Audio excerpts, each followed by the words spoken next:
The first day of September 1939 marked a dark turning point in human history, the beginning of World War II. The invasion of Poland by Nazi Germany unleashed a conflict that would engulf the world in flames for 6 long years.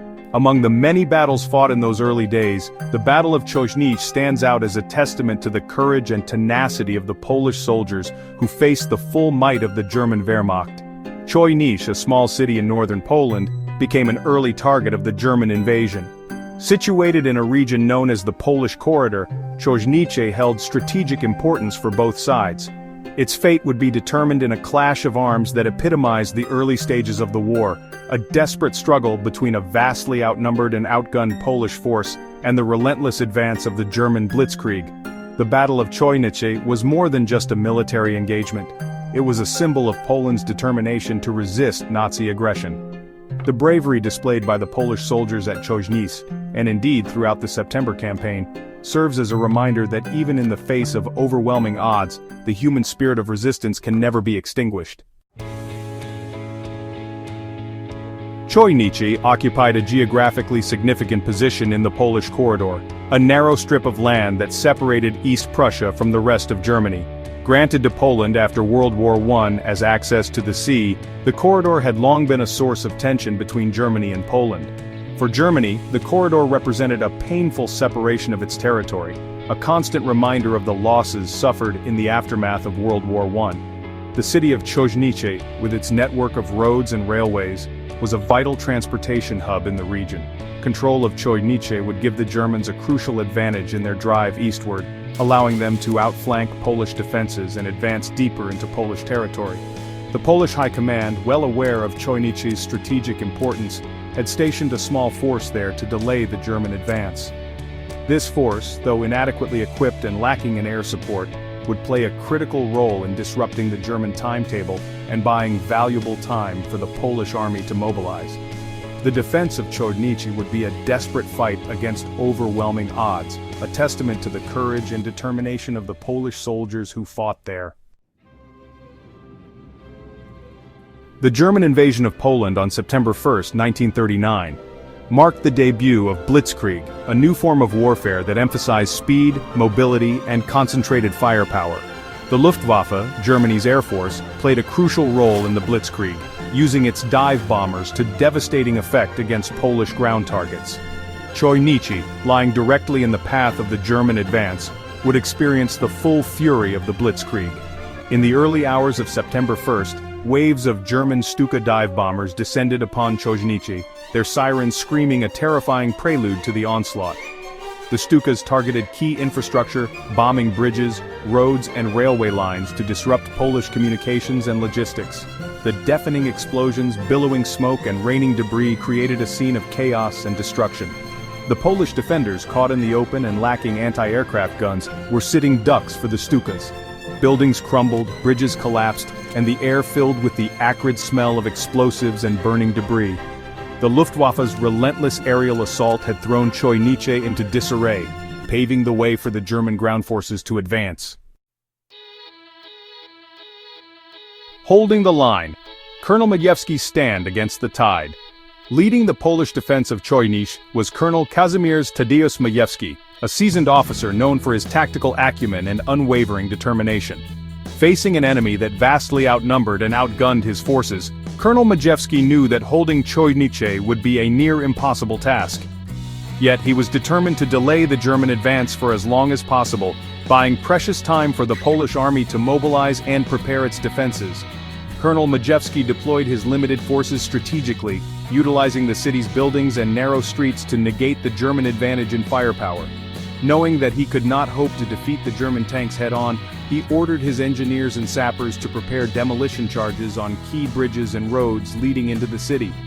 These demolitions, he hoped, would slow the German advance and inflict heavy casualties. The Polish soldiers, many of them young conscripts with little combat experience, displayed remarkable courage and resilience in the face of the German onslaught. They fought with determination, their rifles and machine guns blazing defiance at the advancing enemy. Their stand at Chojnice, though ultimately doomed, would serve as a testament to the indomitable spirit of the Polish soldier. The Iron Horse, Panzerzug. Number 3 enters the fray. As the Battle of Chojnice raged, a unique combatant entered the fray. Panzerzug No. 3, an armored train operated by the German Wehrmacht.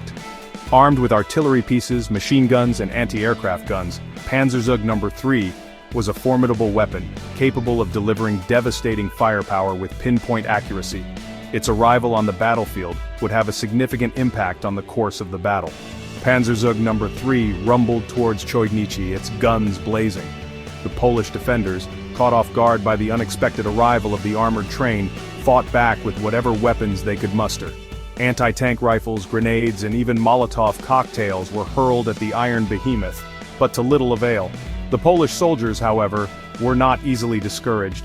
They managed to damage one of the armored train's cars with a well-placed anti-tank mine, temporarily halting its advance. This act of defiance, while ultimately futile in stopping Panzerzug No. 3, exemplified the tenacity and resourcefulness of the Polish defenders. The armored train, though delayed, eventually resumed its advance, its heavy guns pounding Polish positions within Chojnice. The courage of despair, the charge of the 18th Pomeranian Uhlans. Amidst the chaos and carnage of the Battle of Chojnice, a desperate act of courage unfolded that would become the subject of both admiration and controversy. The 18th Pomeranian Uhlans, a regiment of Polish cavalry armed with lances and sabers, received orders to charge German positions near the village of Chojnice, just west of Chojnice. The order to charge, given in the heat of battle and with limited information, has been the subject of much debate among historians. Some argue that the charge was a desperate, last-ditch attempt to break through the German lines, while others believe it was a misunderstanding, with the Uhlans mistaking German reconnaissance units for a full-scale retreat. Regardless of the reason, the charge of the 18th Pomeranian Uhlans at Chojnice became an iconic moment in the Battle of Chojnice, symbolizing the courage and fighting spirit of the Polish army. The Uhlans, their lances lowered and sabers drawn, charged into the teeth of German machine gun fire. The charge was cut short by the arrival of German armored cars, which inflicted heavy casualties on the Uhlans. Despite their losses, the Uhlans' bravery in the face of overwhelming odds captured the imagination of the world. Legacy of defiance, Chojnice, and the spirit of resistance. The Battle of Chojnice, though a decisive German victory, holds a significant place in Polish history. It stands as a testament to the courage and determination of the Polish soldiers who fought against overwhelming odds in those early days of World War II. The defense of Chojnice, though brief, disrupted the German timetable and bought valuable time for other Polish units to mobilize. The battle also highlighted the strategic importance of the Polish corridor and the ferocity with which both sides were prepared to fight for its control. The sacrifice of the Polish soldiers at Chojnice, while ultimately unable to prevent the German victory, served as an inspiration to their countrymen and a reminder to the world that Poland would not surrender its freedom without a fight. The Battle of Chojnice may have been a small engagement in the grand scheme of World War II, but its significance resonates far beyond its tactical outcome. It serves as a reminder that even in the face of overwhelming odds, courage, determination, and the willingness to fight for one's freedom can inspire hope and defiance. The spirit of resistance embodied by the Polish soldiers at Chojnice continues to inspire generations of Poles and stands as a testament to the enduring power of the human spirit in the face of adversity.